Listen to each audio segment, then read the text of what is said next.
తెలంగాణలో ఇప్పుడు Narayankhed MLA Sanjeev Reddy voice ఒక హల్చల్ చేస్తుంది. ఆయన చేసిన కామెంట్స్ ఇప్పుడు వైరల్గా మారినాయి. దానికి సంబంధించి మనతో మాట్లాడడానికి సంజీవ్ రెడ్డి ఉన్నారు. సంజీవ్ రెడ్డితో మనం మాట్లాడదాం.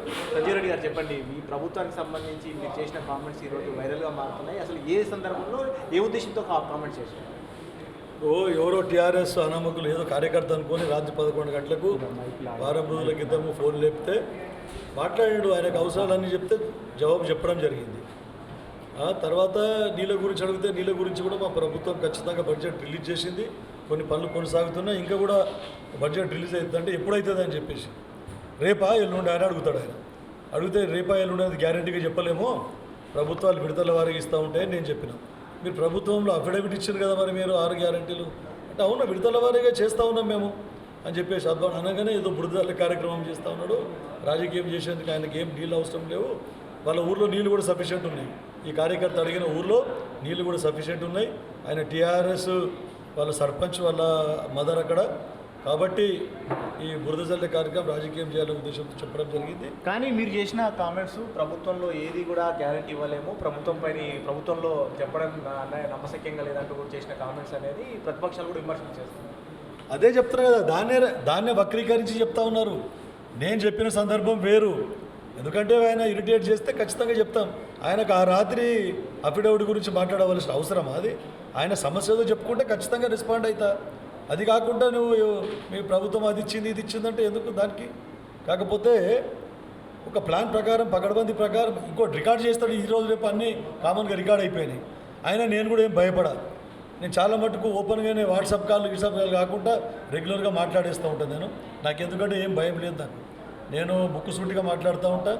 కాకపోతే దాన్ని వాళ్ళు ప్రతిపక్షాలు అడ్వాంటేజ్గా తీసుకుంటున్నాయని నా బాధ.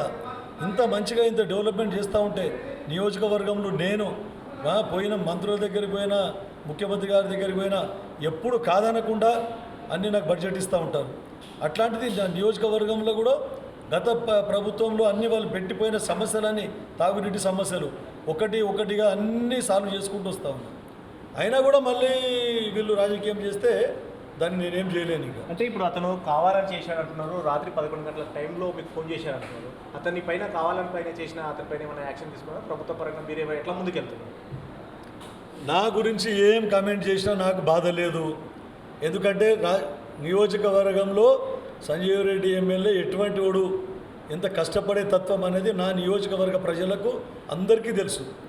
కానీ సోషల్ మీడియాలో పెట్టి అదర్ దెన్ బయట నియోజకవర్గాలకు ప్రభుత్వం మీద దుమ్మెత్తి పోసే విధంగా నన్ను అడ్డు పెట్టుకొని ప్రభుత్వాన్ని విమర్శిస్తే మట్టుకు అందుకనే నేను ఇక్కడ గాంధీ భవన్ వచ్చి దాన్ని కౌంటర్ ఇవ్వవలసిన పరిస్థితి ఏర్పడ్డది.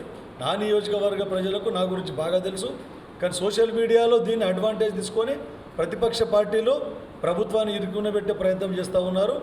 అయినా వారి ఆటలు ఏం సాగవు అని చెప్తారు. అంటే ఇప్పుడు కంటెస్ట్ వేరే సందర్భంలో అన్నారు, మీరు అన్నదాన్ని కట్ పేస్ట్ చేశారని అంటున్నారు. దీనికి సంబంధించి ఎట్లా ముందుకెళ్ళారు? ఆల్రెడీ నేను చెప్పిన దానికి గురించి చెప్పేసి ఈ వ్యక్తి ఇంతకుముందు కూడా 2-3 సార్లు నాకు ఫోన్ చేసిండు. కానీ వ్యక్తి గురించి నేను పట్టించుకోలేదు. గతంలో ఎన్నో వీడియోలు అవన్నీ కూడా పెట్టాను, ఆడియోలు పెట్టిండ్రు, అయినా పట్టించుకోలేదు. ఎందుకంటే నా గురించి పర్సనల్ గురించి పెట్టిండ్రు.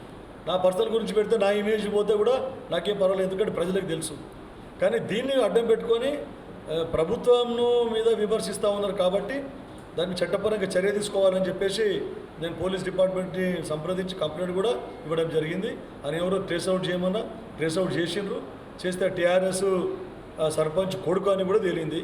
చట్టపరంగా ఆయన మీద ఖచ్చితంగా చర్యలు ఉంటాయి. Okay, right. ఇది మొత్తం మీద 2 రోజుల నుంచి తన పైన ఆడియోకి సంబంధించిన వైరల్ అవుతుంది. ఆ ఆడియో సంబంధించిన అంశం అనేది కూడా కావాలని ఒక కుట్రపూరితంగా చేశారు. అది కూడా ఒక కంటెస్ట్ సందర్భంగా మాట్లాడేదానికి దానికి కూడా కట్ పేస్ట్ చేస్తూ కూడా కావాలని తనపైన దుష్ప్రచారం చేయడంతో పాటు ప్రభుత్వాన్ని ఇరుకున పెట్టే విధంగా కూడా చేస్తున్నందుకే తనపైన కూడా కంప్లైంట్ ఇవ్వడం జరిగింది. అతను ఎవరో కూడా ట్రేస్ అవుట్ చేయడం జరిగింది. అతనిపైన కూడా చట్టపరంగా చర్యలు కూడా తీసుకుంటామని కూడా సంజీవ్ రెడ్డి చెప్తున్నారు.